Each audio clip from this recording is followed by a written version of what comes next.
1장 12절에서 18절. 저 한 절씩 교독하겠습니다. 형제들아, 내가 당한 일이 도리어 복음 전파의 진전이 된 줄을 너희가 알기를 원하노라.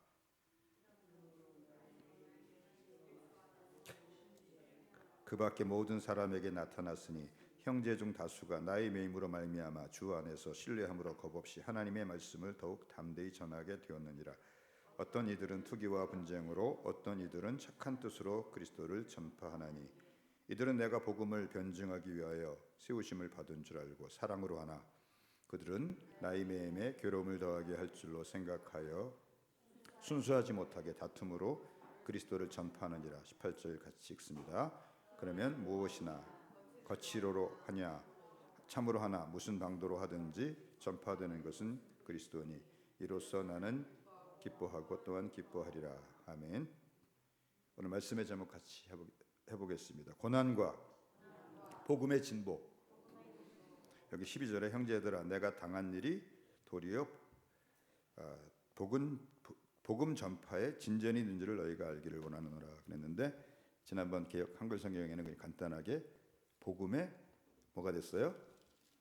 진보가 된 줄을 알지 못하느냐, 그렇게 말을 하고 있습니다. 1장 형제들아, 나의 당한 일이 도리어 복음의 진보가 된 줄을 너희가 알기를 원하노라. 할렐루야. 사도 바울이 평생 소원한 유일한 일은 예수 그리스도의 복음을 땅끝까지 증거하는 것이었습니다. 그는 그 일을 위해서는 자기 생명도 조금도 아까워하지 않았습니다. 그리고 그리스도를 아는 이 지식이 가장 고상함을 인하여 그는 모든 것을 배설물같이 여겼습니다. 이제 유대인으로서 히브리인 중에 히브리인이요, 베냐민 집하고 또 가말리엘 문화에서 또 율법을 배운 율법학자고, 또 율법의 의로는 흠이 없는 자신이지만 그 모든 것 다 배설물처럼 여기고 오직 예수 그리스도의 복음을 위해서 그는 온 생애를 살았습니다. 또 그 중에서도 그는 특별히 이방인 선교에 관한 사명을 맡았습니다. 그래서 사도 바울이 평생에 꼭 가려고 했던 도시가 있는데 로마였습니다. 왜냐하면 로마는 그 당시 그 지중해를 둘러싼 거대한 제국인 로마 제국의 수도로서 거기에 복음을 전하면 그 수도에 모이는 모든 사람들을 통해서 복음이 또 땅끝까지 전파될 것을 그가 기대했기 때문에 그는 항상 로마로 가기를 소원을 했습니다. 그래서 사도 바울은 그런 소원을 로마서 1장에서 이제 피력을 하는 것을 봅니다. 로마서 1장 봅시다. 로마서 1장 9절에서 15절입니다. 한 절씩 교독합니다. 내가 그의 아들의 복음 안에서 내 심령으로 섬기는 하나님이 나의 증인이 되시거니와 항상 내 기도에 쉬지 않고 너희를 말하며 10절 어떻게 하든지 이제 하나님의 뜻 안에서 너에게로 나아갈 좋은 길 얻기를 구하노라.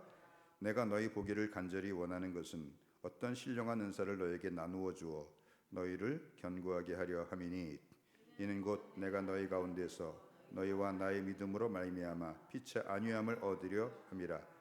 형제들아, 내가 여러 번 너희에게 가고자 한 것을 너희가 모르기를 원하지 아니하노니, 이는 너희 중에서도 다른 이방인 중에서와 같이 열매를 맺게 하려 함이로되 지금까지 길이 막혔도다. 헬라인이나 야만인이나 지혜 있는 자나 어리석은 자에게 다 내가 빚진 자라.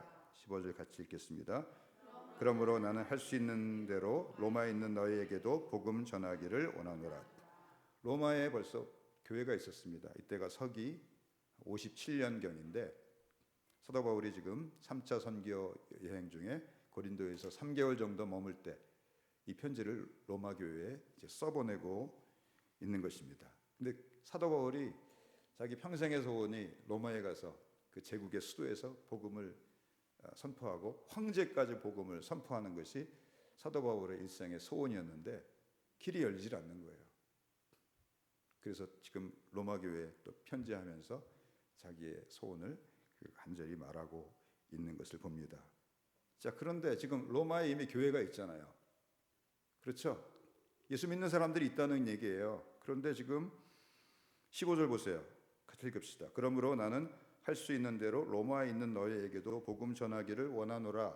아니, 이미 예수 믿고 복음을 알고 있는데 무슨 복음을 또 전해요? 이게 우리가 가지고 있는 착각이에요. 복음은 계속 들어야 되는 거예요.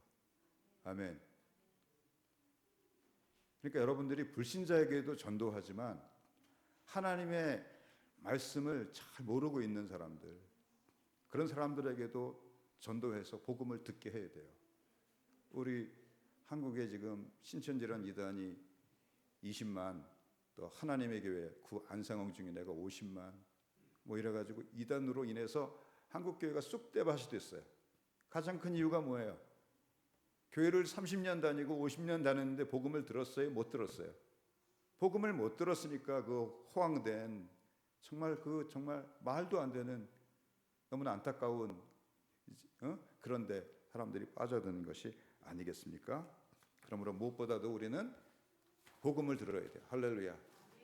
저는 제가 성경 말씀을 준비하면서 제가 먼저 듣잖아요. 재밌을까요? 재미없을까요? 재미 중에 꿀잼이라는 게 있습니다. 꿀잼. 하나님 말씀은 정말 꿀과 송이꿀보다 너무나 달아요. 할렐루야. 이 사도 바울은 로마에 가고 싶은 마음이 얼마나 간절한지, 또 15장 이 로마서 거의 편지 말미에서 또 한 번 말을 하고 있습니다. 15장 22절에서 29절, 제가 22절 먼저 읽겠습니다. 그러므로 또한 내가 너에게 가려 하던 것이 여러 번 막혔더니, 여기도 여러 번 막혔다 그러죠? 자, 23절, 이제는 이 지방에 일할 것이 없고 또 여러 해 전부터 언제든지 서바나로 갈 때 너에게 가기를 바라고 있었으니, 서바나는 그 당시에 그 지중해 모든 세계의 서쪽 끝이 서바나예요. 스페인이에요. 세상 끝이 사도 바울은 스페인이라고 생각하고 스페인까지 가서 난 세상 끝까지 복음을 전하겠다는 거예요. 자, 24절, 이는 지나가는 길에 너희를 보고 먼저 너희와 사귐으로 얼마간 기쁨을 가진 후에 너희가 그리로 보내주기를 바람이라. 25절, 그러나 이제는 내가 성도를 섬기는 일로 예루살렘에 가노니 이는 마게도냐와 아가야 사람들이 예루살렘 성도 중 가난한 자들을 위하여 기쁘게 얼마를 연보하였음이라. 27절, 저희가 기뻐서 하였거니와 또한 저희는 그들에게 빚진 자니 만일 일방인들이 그들의 영적인 것을 나눠 가졌으면 육적인 것으로 그들을 섬기는 것이 마땅하니라. 아멘. 우리 성도님들이 이 부분을 좀 잘 알고 계세요. 여러분들이 육적으로 섬기는 것보다 영적으로 받는 것이 훨씬 더 큰 은혜라는 것을 꼭 기억하시기를 바랍니다. 아멘. 그러므로 내가 이 일을 마치고 이 열매를 그들에게 확증한 후에 너에게 들렀다가 서바나로 가리라. 계속 로마 들렀다가 서바나로 가겠다 이 말을 계속 하고 있어요. 자, 29절입니다. 내가 너에게 나아갈 때 그리스도의 충만한 복을 가지고 갈 줄을 아노라. 지금 사도 바울의 마음에 가득 찬 게 뭐예요? 로마로 가는 거예요. 로마로. 근데 이제 로마로 가기 전에 사도 바울이 지금 어떤 계획을 가지고 있냐면 마케도냐 교회, 빌립보 교회가 있는 곳이 마케도냐죠. 그 성도들이 예루살렘 교회의 가난한 성도들을 위해서 헌금을 했어요. 그래서 그 구제 헌금을 가지고 사도 바울이 예루살렘으로 이제 가야 하는 상황이에요. 근데 지금 여기서 사도 바울이 예루살렘에 이제 올라가서 구제 헌금을 전달하고 거기에서 예수님의 동생인 야고보도 만나고 사도 베드로도 만나고 또 사도 요한도 만나고 이렇게 만나는데, 거기서 유대인들에게 이제 그가 그 돌에 맞아 죽을 위기에 처합니다. 그때 급히 로마 군대가 와서 그를 구해내는데, 그 일로 인해서 이제 그는 40명의 그 동족들에 의해서 암살의 위험을 이제 당하게 됩니다. 근데 그때 마침 그 암살 계획을 조카가 들어요. 그래가지고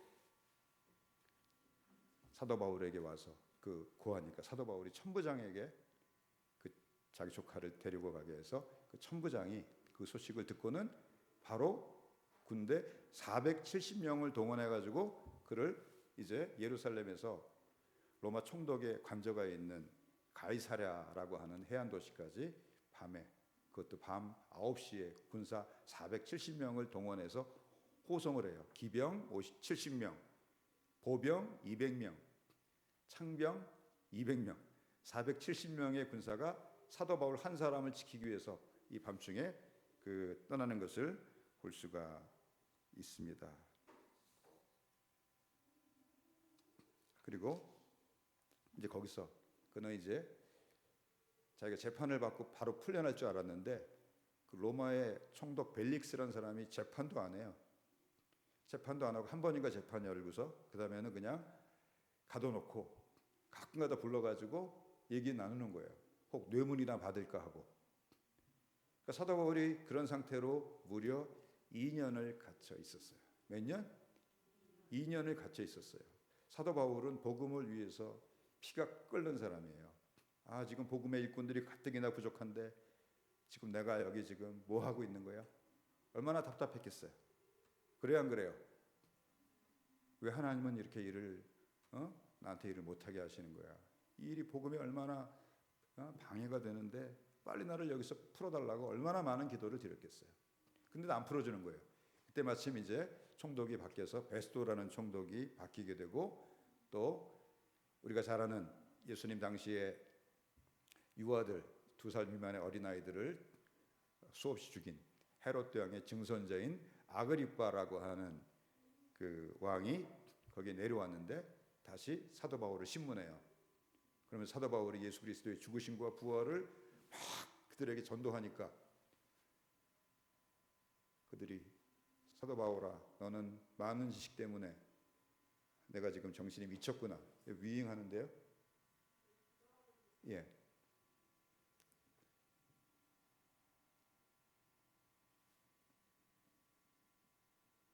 많은 지식 때문에 네가 미쳤구나. 사도 바울이 뭐라 그래요? 내가 지금 이 쇠사슬에 매인 거 말고는 다 나처럼 되기를 원한다. 그렇게 말을 하고 있습니다. 할렐루야. 그리고 결국 그는 이제 풀려날 방법이 없으니까 어떻게 하냐면은 자기 로마 시민권자로서 로마 시민권자는 황제가 마지막에 3심에서 직접 재판하게 돼 있어요. 우리나라도 재판이 몇 심제예요? 지방법원에서 1심, 그다음에 고등법원에서 2심, 마지막으로 어디예요? 대법원에 가서 3심하죠. 근데 로마 시민권자는 제일 마지막으로 로마 황제 앞에 가서 이제 재판을 받게 돼 있어요. 사도 바울이 로마 황제에게 자기 재판 받겠다고 자기 권리를 행사합니다. 뭐 하려고요? 로마 황제한테 이제 재판을 받게 되면 왜 잡혀왔느냐? 그렇게 신문할 거 아니에요. 그럼 또 무슨 얘기 하겠어요? 내가 믿는 예수님이 십자가에서 죽으시고 장사한 지 사흘 만에 부활했는데 나는 그걸 안 믿고 예수 믿는 사람들 잡아 죽이려고 하던 사람이다. 다메섹 도상으로 내가 예수 믿는 사람들 잡아 죽이려고 대제사장의 공문을 받아가지고 올라가다가 거기서 이 다메섹 그 사막지대의 태양보다 더 장렬하시는 그 장렬한 태양보다 더 찬란한 영광으로 예수님 나타나셔서 내가 눈이 멀었다. 그래서 내가 그 예수님을 이제 주님으로 믿고 내 남은 인생은 복음을 위해 살기로 했다. 이 복음 전하려고 한 거예요. 할렐루야. 근데 이 또 로마로 가는 길도 순탄치가 않아요. 배를 탔는데 그 배가 난파를 당해요. 그래가지고 무려 14일 동안 배가 하늘은 빛 한 점 없고 14일 동안 해가 안 뜨고 밤에는 별도 안 보이고 계속 풍랑은 일고 사람들이 먹고 마시지도 못해요. 왜? 먹으면 다 토하니까. 이제 14일쯤 돼서 사람들이 다 죽게 됐어요. 그때 하나님께서 그 전날 밤에 사도 바울에게 천사를 보내가지고 두려워하지 말라. 너와 함께 있는 사람들 중에 한 사람도 생명 잃지 않을 거야. 그리고 이 배가 얼마 있으면 어떤 섬에 걸리게 돼서 너희들이 그 섬에서 구출을 받게 될 거다라고는 말씀을 전해주게 됩니다. 할렐루야.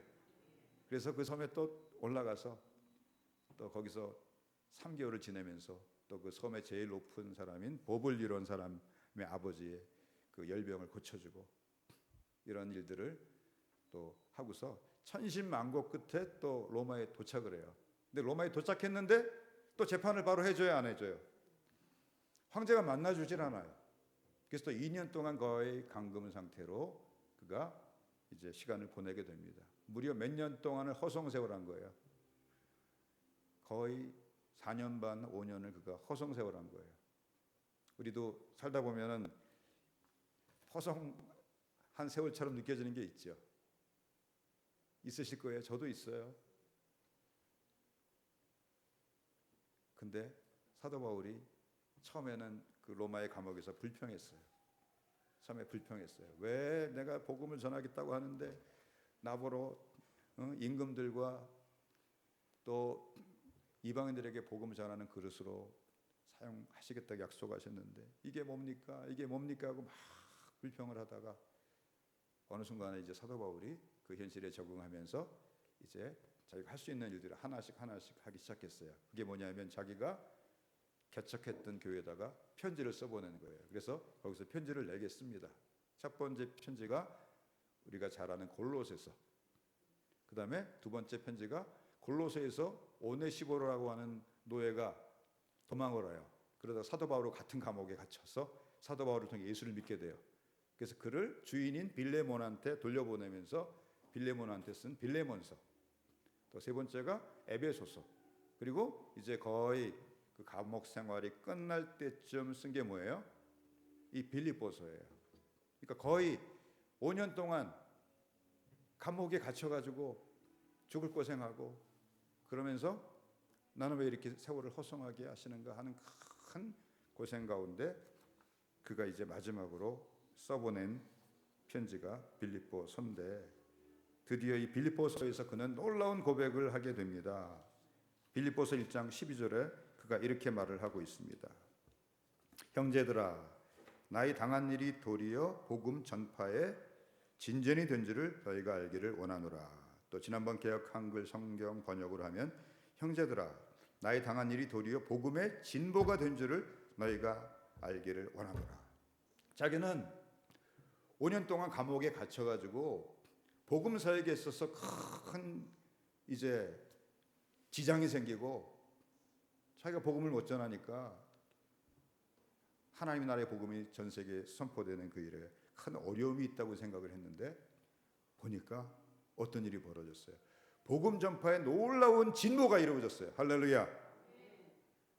여기서 이 진보라는 말이 여기 이제 이번 새로 번역하면서는 진보가 어려우니까 진전이라는 말로 새롭게 번역을 했는데 프로코페라는 명사예요. 이게 원래 그 밀림지대에서 군대가 행진하다가 빽빽한 숲을 만나면 어떻게 하는지 아세요? 그 숲을 다 벌목을 하면서 길을 만들면서 앞으로 진군을 합니다. 벌목하면서 길을 내면서 앞으로 진군하다 그런 뜻이에요.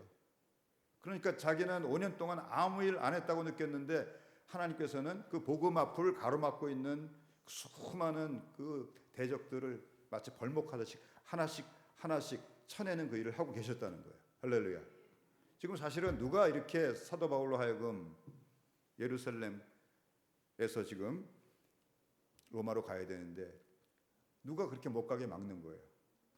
사단 마귀가 그렇게 막는 거죠. 근데 그 사단 마귀가 막는 그것조차도 나중에 보니까 마치 벌목해서 새로운 길을 내서 고속도로가 뚫리듯이 하나님이 복음의 고속도로가 뚫리게 하셨다. 그렇게 고백을 하는 것입니다. 할렐루야. 어떻게 이 복음의 진보가 이루어지게 됐어요? 세 가지로 살펴보려고 합니다. 첫째는 사도 바울의 감옥에서의 고난은 많은 초대교회 성도들로 하여금 더욱 확신과 담대함을 가지고 두려움이 없이 복음을 전하게 만들었습니다. 자, 빌립보서 1장 13절을 봅시다. 빌립보서 1장 13절 같이 읽겠습니다. 이러므로 나의 매임이 그리스도 안에서 모든 시위대 안과 그 밖에 모든 사람에게 나타났으니 형제 중 다수가 나의 매임으로 말미암아 주 안에서 신뢰함으로 다 겁없이 하나님의 말씀을 더욱 담대히 전하게 되었느니라. 아멘. 이 말이 좀 어려운데 킹 제임스 성경은 이 구절을 다음과 같이 번역하고 있습니다. 주 안에 있는 형제들 가운데 많은 이들이 내가 결박당한 일로 인해 확신을 갖게 되어 두려움 없이 말씀을 더욱 담대히 말하게 되느니라. 이게 이해가 되세요? 아니, 사도 바울이 결박당한 일 때문에 두려움이 없어져서 더욱 담대히 하나님 말씀을 전하게 됐다. 이해가 돼야 안 돼요? 난 이해가 안 돼요. 근데 어제 말씀을 준비하는데 하나님이 이해가 되게 해주셨어요. 할렐루야. 사도 바울이 복음을 전하는 데 있어서 최대의 장애물은 바로 유대인들 비롯한 또 헬라인 중에서 이 복음을 적대하고 반대하는 그런 세력들이었습니다. 그 사도 바울은 어차피 목숨을 내놨기 때문에 그냥 그 반대에 매를 때리든 어떤 일을 만나든 복음을 담대하게 증거하는데, 일반 성도들은 그렇지 못했어요. 그냥 움츠러든 거예요. 사도 바울 성도님이 알아서 잘하겠지. 그냥 그 지역에서만 복음을 전하고 움츠러든 그런 상태에 있었습니다. 이 두려움이 이방인과 유대인으로 구성된 초대교회 이 모든 교회들을 전반적으로 아주 크게 짓누르고 있었습니다. 그러나 그때 이제 하나님께서 사도 바울을 감옥에 가두어 가지고 이제 5년이라는 기간 동안 호송하는 것처럼 보였지만, 그 5년 동안 얼마나 놀라운 일을 하고 계셨는지를 이제 모든 그 지중해 인근의 교회들이 다 보게 되므로, 정말 사도 바울이 전파하는 그 하나님, 우리가 믿는 그 하나님은 정말로 살아계시는구나 하는 확신을 가지고 이제 담대히 복음을 증거하게 됐다. 그것을 말씀하는 것입니다. 아멘.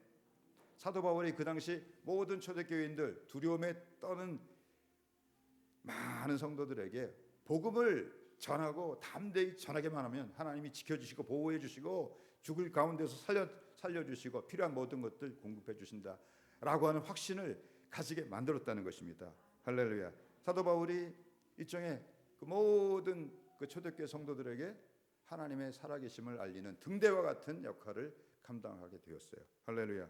어떻게 해요? 우리 하나씩 살펴봅시다. 그가 예루살렘에서 40여 명의 암살범들에 의해서 이제 매복에 의한 살해를 당할 위험에 처하게 됩니다. 그때 또 하나님의 섭리로 조카가 그 소식을 듣게 돼요. 그 조카가 그 소식을 사도 바울에게 와서 말을 하니까 사도 바울이 한 백부장한테 데려가서, 백부장님, 내 조카인데 이 조카를 천부장님에게 좀 데려가 주세요. 할 말이 있답니다. 근데 이게 말이 돼야 안 돼요? 백부장이 사도 바울 말을 들어줄 필요가 있어요, 없어요? 천부장님 바쁜데 나한테 얘기하시오. 청년 나한테 얘기해. 이러면 끝날 문제 아니에요. 근데 백부장이 마치 무슨 사도 바울이 자기 상관이어서 명령 내리듯이 알겠습니다 하고서 조카를 데리고 천부장한테 데리고 가는 거예요. 또 천부장은 어떻게 하는지 아세요? 자, 우리 성경 말씀을 한번 봅시다. 사도행전 23장 16절.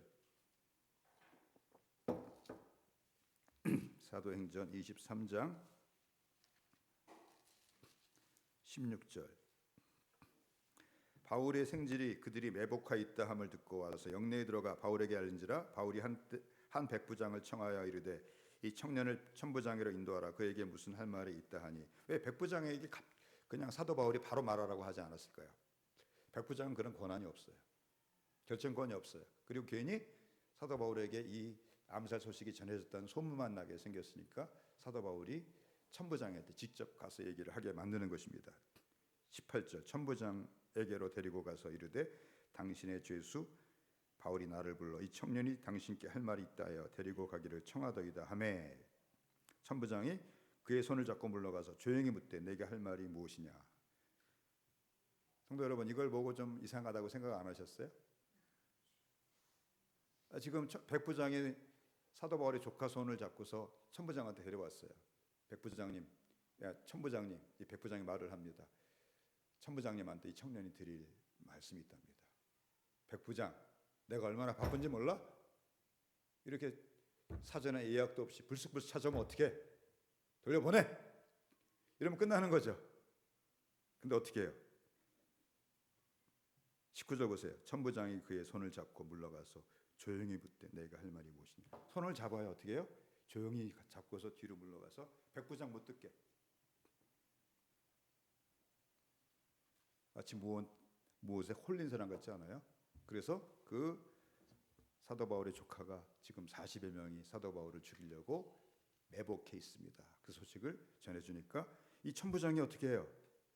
밤 3시, 우리 시간으로 밤 9시에 무려 군사 470명을 소집을 해서 사도 바울을 그 밤에 바로 가이사라 빌립보 총독이 있는 곳으로 호송합니다. 자, 보세요.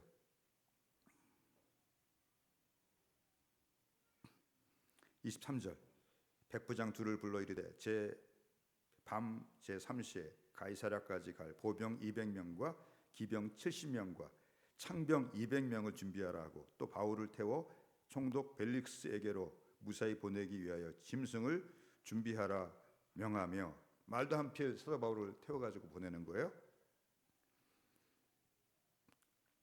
또 아래와 같이 편지하니 일렀을 때 글라우디오 루시아는 총독 벨릭스 가깝게 문안하나이다. 이 사람이 유대인들에게 잡혀 죽게 된 것을 내가 로마 사람인 줄 알고 군대를 거느리고 와서 구원하여다가 유대인들이 무슨 일로 그를 고발하는지 알고자 하여 그들의 공회로 데리고 갔나이다. 고발하는 것이 그들의 율법 문제에 관한 것뿐이요 한 가지도 죽이거나 결박할 사유가 없음을 발견하이나이다. 그러나 이 사람을 해하려는 관계가 있다고 누가 내게 알려주기로 곧 당신께로 보내며 또 고발하는 사람들도 당신 앞에서 그에 대하여 말하라 하였더라. 자세한 사정까지 편지를 써가지고 군사들 손에 들려서 보내는데 군사를 몇 명을 동원해요? 470명을 동원해요. 있을 수 있는 일이에요? 있을 수 없는 일이에요? 이거는 비정상적인 일이에요. 47명을 동원해도 이상한 일인데 창병 200명, 기병 70명, 보병 또 200명. 지금으로 말하면 뭐 탱크 부대 동원하고 미사일 부대 동원하고 보병 부대 동원하고 그렇게 사도 바울을 호송해 간 거예요. 어떻게 된 거예요? 지금 마치 사도 바울이 상전이고 백부장, 천부장이 지금 누구 말에 그냥 그대로 움직이고 있어요. 사도 바울의 말에 그대로 움직이고 있죠. 하나님이 지금 그들의 마음을 마음대로 인도하시는 거예요. 잠언 21장 1절 말씀처럼 하시는 거예요. 왕의 마음이 여호와의 손에 있음이 마치 봇물과 같아서 그가 임의로 인도하시느니라. 백부장의 마음을 감동하시고 그다음에 또 누구의 마음을 감동하세요? 천부장의 마음을 감동하셔가지고 그 밤 9시에 다음날 지금 죽이려고 하니까 다음날 해도 돼요. 근데 급하게 그 밤에 50명도 아니고 470명의 군사를 동원해서 밤새 가이사라 빌립보까지 사도 바울을 호송하게 해요. 이거 누가 하시는 거예요? 하나님이 하게 하시는 줄 믿습니다. 할렐루야. 오픈도어 선교회라는 선교회가 있습니다. 이제 1950년대, 60년대, 70년대 초반 70년대까지가 냉전 시대죠. 30년 동안. 그래서 이 동구권을 비롯한 또 러시아, 소련 이런 데를 철의 장막이라고 불렀죠. 거기는 복음이 들어갈 수가 없어요. 근데 이 오픈도어 선교회를 설립한 브라더 앤드류라고 하는 분이 성경책을 몰래 반입해서 그 지하 교회들에게 공급하는 일을 했어요. 그래서 이 사람이 책을 썼는데 책 제목이 하나님의 밀수꾼이에요. 이 사람 무슨 밀수예요? 성경책을 밀수합니다. 세상 법보다도 복음 전하는 게 먼저예요. 할렐루야. 사람 죽이는 게 아니잖아요. 성경책 전해서 사람의 영혼을 살리는 그 일인데. 근데 한 번은 폴란드에 이렇게 세관을 통과하는데 위에는 이런 옷가지나 이런 걸로 가려놓고 밑에는 성경책을 쫙 깔아놨는데 세관이 열어보더니 옷가지를 탁 치우는 거예요. 뭐가 보이겠어요? 뭐가 보여요? 성경책이 가득 차 있는 게 보이겠죠? 어떻게 됐겠습니까? 갑자기 옷가지 다시 놓더니 트렁크 닫더니 통과! 어떻게 된 거예요? 그 사람이 성령에 의해서 눈이 가려져가지고 홀려가지고 그냥 막 로봇처럼 움직이는 거예요. 지금 하나님이 사도 바울을 위해서 그렇게 역사하고 계시다는 것을 믿으시기 바랍니다. 그리고 사도 바울이 가이사랴에서 2년 동안의 감옥 생활을 마치고 또 이제 로마 황제에게 호소하니까 이제 율리오라고 하는 아우구스투스 부대의 백부장이 그를 호송을 해요. 이 아우구스투스 부대는 어떤 부대냐 하면은 이탈리아 순수한 그 이탈리아 본토인으로 구성된 아주 최정예 부대예요. 로마 황제의 아마 직속 부대라고 여겨집니다. 그가 이제 그 사도 바울을 호송하기 위해서 알렉산드리아 호라고 하는 276명이나 탈 수 있는 큰 이제 배를 타게 됩니다. 다른 죄수들도 조금 있어요. 또 군사들도 많이 데리고 탔습니다. 근데 사도 바울이 기도를 해보니까 어때요? 이 배가 난파를 당할 것이 틀림이 없어요. 그래서 사도행전 27장 10절을 보면 사도 바울이 경고합니다. 27장 10절 말하되 여러분이여 내가 보니 이번 항해가 화물과 배뿐 아니라 우리 생명에도 타격과 많은 손해를 끼치리라 하되 백부장이 선장과 선주의 말을 바울의 말보다 더 믿더라. 다른 배 타고 갈 텐데 마음이 급해가지고 그냥 이 배 타고 가겠다는 거예요. 근데 어떻게 돼요?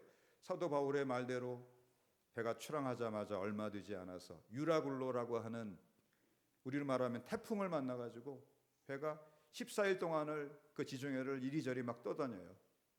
얼마나 그 광풍이 심한지 14일 동안 해도 안 보이고 밤에는 별도 안 보이고 계속 바람이 치고 배는 침몰 위기에까지 가고 이제 많은 사람들이 먹지도 못하고 다 죽을 위기에 이르렀습니다. 그때 사도 바울이 일어나서 말을 합니다. 20절 여러 날 동안 해도 보이지 아니하고 큰 풍랑이 그대로 있음에 구원의 영광마저 없어졌더라.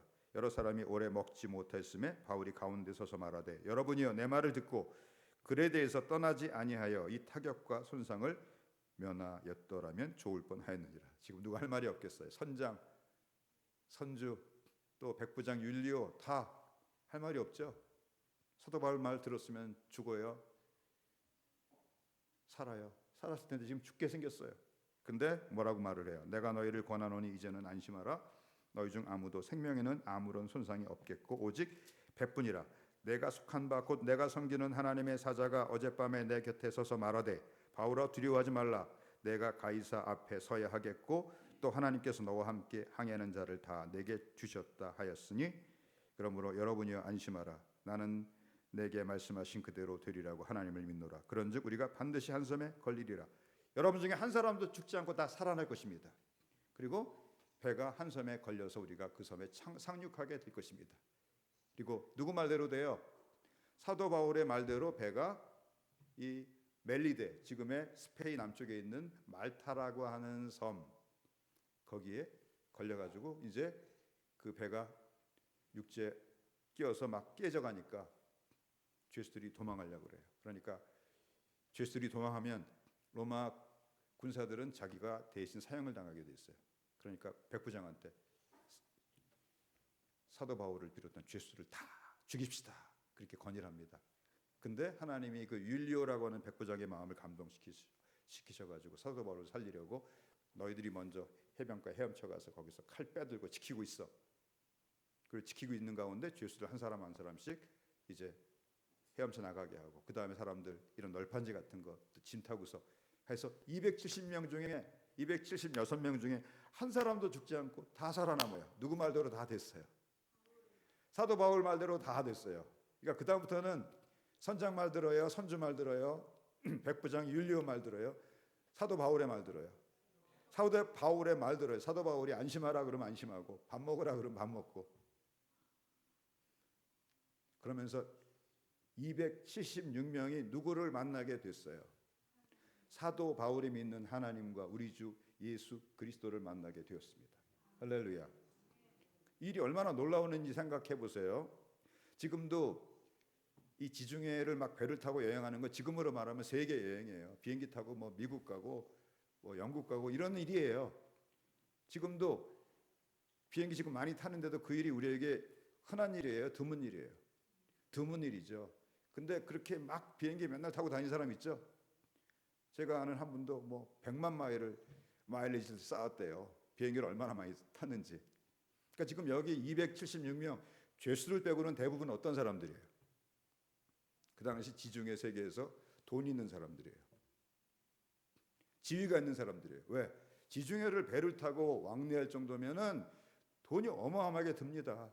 근데 그 일을 감당하는 사람들이면 사회적으로 지도적인 위치에 있고 돈도 있고 지위도 있고 명예도 있는 사람들이에요.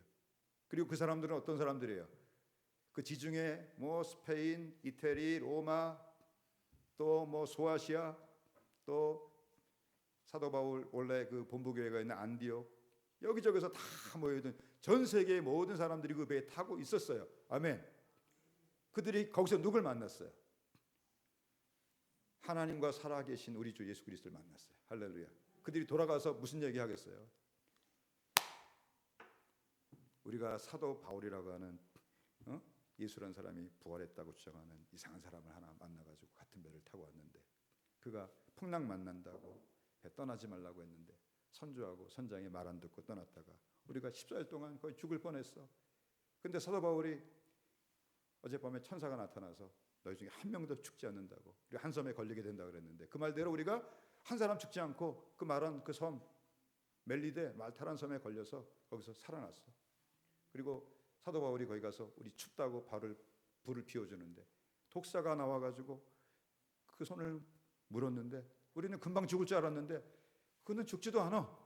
그리고 그 섬에 제일 높은 사람 보블리오라는 사람이 또 청해가지고 그 집에 대접을 받는데 그 아버지가 열병과 이질에 걸렸는데 사도 바울이 손 얹고 딱 기도하니까 10분도 안 돼서 깨끗하게 낫는 거야. 이 간증하겠어요? 안 하겠어요? 276명이 다 선교사가 된 거예요. 전에는 사도 바울 혼자서 복음 전했는데 276명이 전 세계로 가서 복음을 전해요. 할렐루야. 이런 걸 보면서 사도 바울이 내가 매인 것이 도리어 복음의 진보가 되었다는 그런 신앙 고백을 하게 되는 것입니다. 할렐루야. 그리고 또 이렇게 하나님이 사도 바울과 함께하는 걸 누가 봤어요? 276명이 전 세계 터키도 가고 또 빌립보도 가고 아테네도 가고 고린도도 가고 또 스페인도 가고 리비아도 가고 다 가서 자기가 만난 하나님에 대해 간증하면서 그 지역에 있는 교회에 들어갔을 거 아니에요. 그러면 그 소식 누가 듣겠어요? 그 지역에 있는 성도들이 듣겠죠. 이야, 하나님이 이렇게 사도 바울을 보호하시네. 목숨 걸고 복음 전해도 절대로 죽이려고 해도 못 죽이네. 우리도 복음을 위해서 목숨 내놓고 복음 증거하면 하나님이 우리 지켜주실 거야 하고 담대함을 얻게 돼서 복음을 더 담대하게 증거하게 되었다는 거예요. 그러니까 전에는 사도 바울 혼자서 그냥 북치고 장구치고 다 했어요. 근데 지금 이제는 수많은 사람들이 일어나서 담대하게 복음을 증거하게 되는 거예요. 할렐루야. 276명만이 아니고 모든 교회 소문이 퍼져가지고 그래 우리도 목숨 걸고 증거하면 사도 바울처럼 지켜주실 거야. 이런 믿음이 퍼지게 되었다는 거예요. 할렐루야. 할렐루야. 우리에게도 여러 가지 고난이 있습니다. 특별히 젊을 때는 이 고난 당할 때 하나님이 꼼짝없이 가둬놓으세요. 그럴 때 있죠. 옴짝달싹 할 수가 없어요. 그냥 하나님 왜 이렇게 나 가둬놓으세요? 이 시간에 무슨 또 자격증도 따고 좀 학위도 따고 또 경력도 좀 쌓고 이랬으면 좋겠는데 세월을 낭비하는 것처럼 어떤 환경 속에 꽁꽁 가둬놓을 때가 있어요. 할렐루야. 그때 인생 낭비하는 것처럼 느껴져요.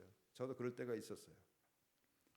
근데 우리가 믿음의 눈을 떠서 보기만 하면 그때 하나님이 내 앞을 가로막고 있는 그 밀림 같은 장애물들을 막 벌목하듯이 쳐내시는 거예요. 그래서 어느 순간에 길이 빵 뚫리고 한꺼번에 10년 동안의 일들이 1년 동안에 되는 거예요. 할렐루야. 두 번째로 사도 바울의 고난을 통해서 복음이 온 시위대 궁정 속에 전해지게 되었습니다. 빌립보서 1장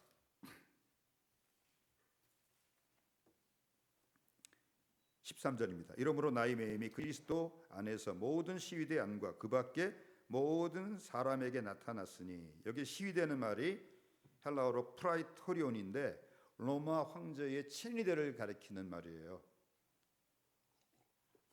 이 친위대는 로마 황제의 직속 부대고 로마 황제를 경호하는 일을 하고 최정예 병사들로 구성이 되어 있고 거의 전부 다가 이탈리아 사람들 말고는 될 수가 없는 부대가 이 로마의 친위대예요.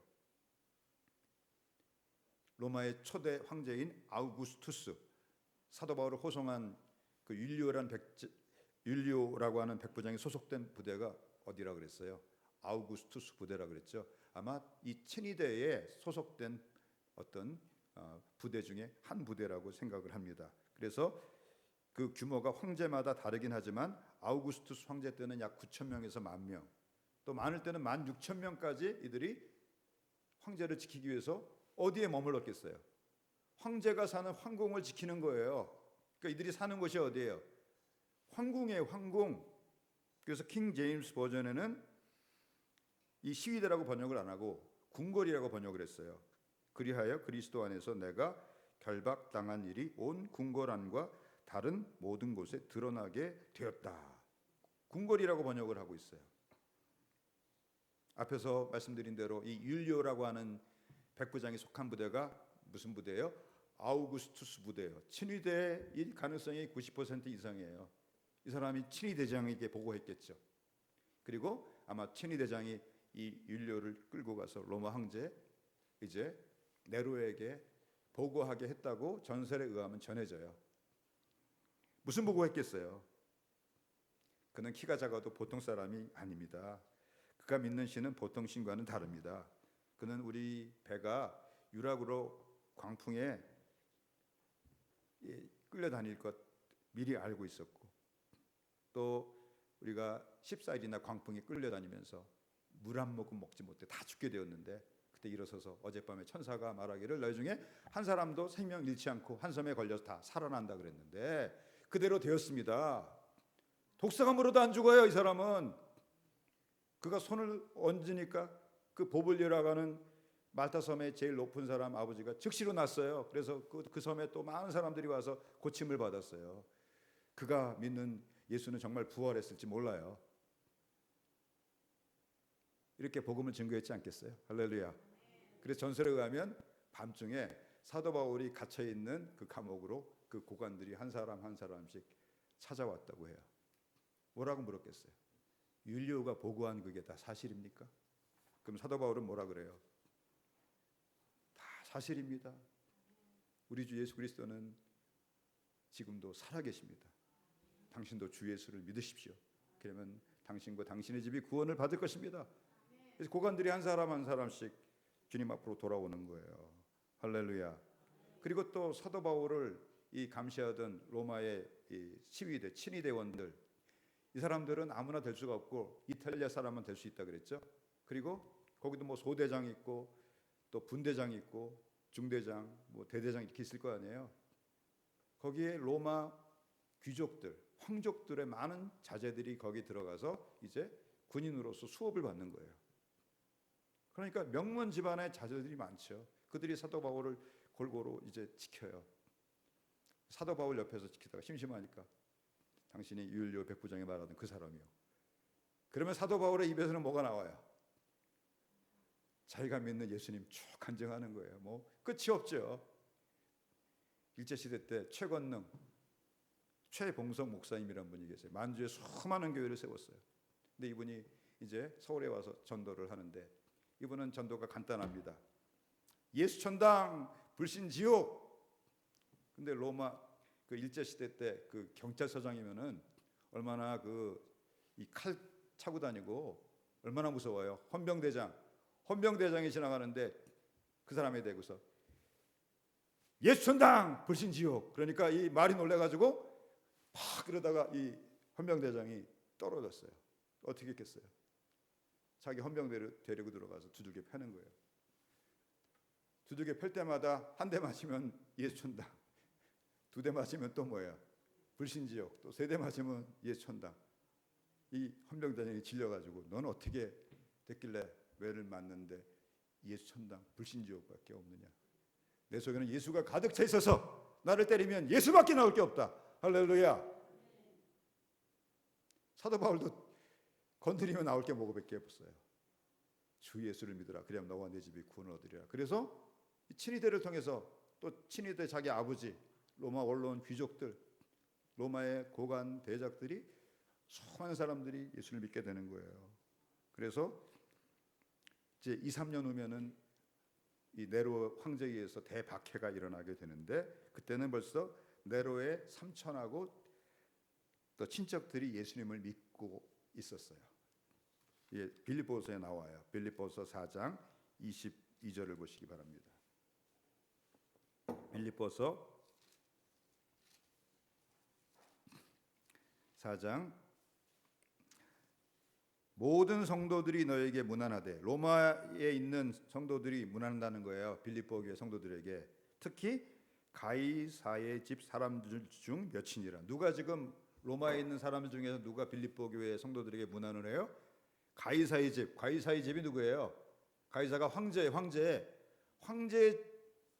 황족 중에서 믿는 사람들이 너희 빌립보 교인들에게 문안한다는 거예요.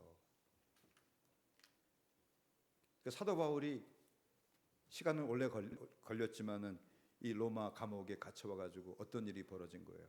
로마의 심장부에다가 복음을 전하는 거예요. 할렐루야. 그래서 순식간에 로마의 황족들, 최고의 귀족들이 예수님을 믿게 되는 것입니다. 그래서 사도 요한이 이제 반모섬에 유배되는 도미티안 황제 때는, 그때는 벌써 그의 딸들까지, 어머니까지 다 예수님을 믿게 되었다고 합니다. 할렐루야. 폭탄 중에서 이 벙커 부스터라는 게 있어요.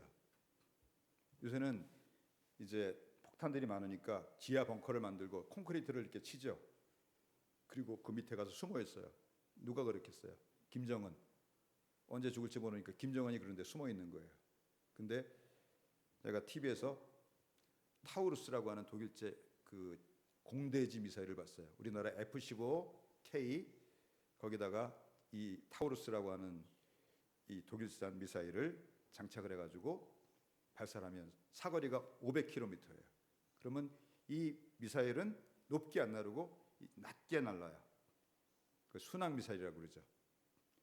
레이더 탐지 안 되게 하기 위해서 낮게 날아가지고 그 다음에 목적지에 가면 어떻게 돼요? 그냥 바로 폭발하는 게 아니라 그 앞에 큰 쇳덩어리가 있어요. 그래서 시멘트를 6m를 뚫고 들어가요. 그리고 그 다음에 이제 흙이니까 흙은 쉽게 뚫고 들어가겠죠. 몇 미터까지 들어가냐면 30m까지 들어가서 거기서 폭발해 버리는 거예요. 그러면 어떻게 되겠어요? 쑥대밭이 되는 거죠. 뭐 다 죽는 거죠. 사도 바울을 하나님이 마치 로마 황실을 묶고 있는 흑암의 세력들을 다 끊어버리는 벙커 부스터처럼, 타우루스 미사일처럼 사용하신 것을 믿는 우리 성도들 되시기 바랍니다. 우리 성도님들 가운데도 우리가 이 복음을 믿고 순종하는 것 때문에 어떤 매임도 있고 고난도 있고 장애물이 많이 있을 거예요. 그때 낙심하지 말고 하나님이 뭔가 분명히 무슨 일을 하고 계시다라고 하는 것을 믿는 우리 모든 성도들 되시기를 바랍니다. 그리고 마지막으로 사도 바울은 자신의 또 매임, 이 옥에 갇힘으로 인해서 무슨 동기로든지 복음이 더욱 왕성하게 전파되게 되었다는 것을 감사했어요. 빌립보서 1장 15절. 어떤 이들은 투기와 분쟁으로, 어떤 이들은 착한 뜻으로 그리스도를 전파하나니 이들은 내가 복음을 변증하기 위해 세우심을 받은 줄 알고 사랑으로 하나 그들은 나의 매임에 괴로움을 더하게 할 줄로 생각하여 순수하지 못하게 다툼으로 그리스도를 전파하느니라. 이 로마 교회 성도들 중에 대부분 성도들은 사도 바울이 그 감옥에서 하는 놀라운 일을 보는 거예요. 전에는 사도 바울이 각 지역을 찾아다니면서 복음을 전했는데 이제는 사도 바울이 그 감옥에 갇혔으면 사람들이 다 찾아와서 예수를 믿어요. 그래서 수많은 친위대원들, 황족들이 지금 예수님 믿게 되었어요. 그걸 보면서 용기를 얻어가지고 담대하게 우리도 복음 전해야지 이렇게 됐다는 그 말이에요. 근데 또 나쁜 동기로 복음을 전파하는 사람도 있었어요. 로마 교회 지도자들이에요. 로마 교회 지도자들이 사도 바울이 오는 걸 꺼렸어요. 왜? 사도 바울이 워낙 뛰어나고 걸출한 사람이니까 사도 바울이 로마에 오면 자기들 위치가 줄어들고 입지가 없어질 것을 두려워해가지고 사도 바울이 오는 걸 꺼렸어요. 그러다 사도 바울이 갇히니까 아 잘됐다. 이번 기회에 우리도 열심히 복음 전해가지고 우리 편 사람들 많이 끌어야 되겠다. 이래가지고 그들도 열심히 더 복음을 전했어요. 동기가 잘 됐어요? 잘못됐어요? 잘못됐죠. 여기 다툼으로 복음을 전파한다 그랬는데 이 다툼이란 말이 자기 이익을 위해서 비열한 일도 불사하는 날품파리 같은 사람들 이 가리키는 그 말인데 이 사람들이 자기의 그 세력을 키우기 위해서 다툼으로 그냥 서로 경쟁적으로 한 사람만이 아니라 막 몇 사람이 내 파가 더 커져야 돼, 내 파가 커져야 돼 이렇게 막 복음을 전했는데 신기한 것은 그래도 예수 믿어요. 할렐루야. 제가 이게 이상하다는 거예요. 제가 목회자로서 보면 목회자들 중에서 순전하지 못한 동기로 이 목회라는 분들도 가끔가다 있어요. 또 이제 정치하기 위해서 목회보다는 그냥 이 교회 일에 간섭하고 저 교회 일에 간섭하고 목회는 별로 뜻이 없고 막 그런 사람도 있고, 심지어는 아주 밥벌이로, 저 사람 믿지도 않는데 밥벌이로 목사하는구나, 그런 사람들도 가끔가다 있어요. 근데 놀라운 것은 성도들은 그분들이 설교라도 은혜를 받아요. 그분들을 통해서도 구원을 받아요. 그냥 그 사람들은 어떤 사람들이에요? 막대기처럼 쓰임받고 나중에 버림받는 거죠. 근데 사도 바울은 그렇게 해서라도 복음이 전파되면 감사하다고 생각을 했어요. 할렐루야, 할렐루야. 그리고 사도 바울이 소원이 항상 뭐였어요? 로마 교회가 자기를 후원해서 서바나, 세상 그 당시 끝이라고 생각했던 스페인에 가서 복음을 전하는 거, 이거 이루어졌을까요? 안 이루어졌을까요? 이것도 하나님이 이루어 주셨습니다. 할렐루야. 사도 바울이 지금 감옥에 갇힌 것은 1차 투옥이에요. 근데 사도 바울이 석방이 됩니다. 그때 석방이 됐을 때 이 로마 교회가 후원을 해가지고 사도 바울을 서바나로 파송을 해요. 그때 누가 사도 바울을 전송했냐면 클레멘트라고 하는, 나중에 로마 교회의 감독이 되는 클레멘트라는 사람이 사도 바울을 오스티아라고 하는 항구, 지금도 있습니다. 로마의 외곽에 있는 로마의 외항인데, 서울로 말하면 인천 같은 곳이죠. 거기서 사도 바울이 배를 타는 것을 전송했다는 그 이야기를 기록으로 남겨놓았습니다. 이 클레멘트라는 사람도 여기 나와요. 빌립보서 4장 3절 보세요. 또 참으로 나와 멍에를 같이 한 내게 구하노니 복음에 나와 함께 힘쓰던 저 여인들을 돕고, 또 또한 누구요? 글레멘드가 누구냐면 사도 바울의 제자이자 이제 서기 90년부터 100년경까지, 그러니까 사도 바울이 감옥에 갇힌 때로부터 약 30년 후에 로마 교회 감독이 되는 사람이 클레멘트인데 사도 바울의 제자예요. 그 클레멘트라는 이름이 나오죠. 이 클레멘트가 사도 바울을 그 로마의 외항인 오스티아라고 한 곳까지 가서 서바나로 보내는 그 일을 전송을 합니다. 하나님이 안 하시는 것 같지만 다 들어주셨어요. 할렐루야. 우리도 마찬가지예요. 어떤 기도 하나님이 도무지 안 들어주시는 것 같아요. 나중에 보니까 하나님이 다 들어주세요. 중요한 것은 우리가 끝까지 하나님이 살아계심을 믿고 믿음으로 기도할 때 하나님 역사하실 줄 믿습니다. 그런 은혜가 우리 모든 성도들에게 있게 되기를 우리 주님의 이름으로 축복합니다. 예수를 나의 구주 삼고 1절과 3절 부르고 우리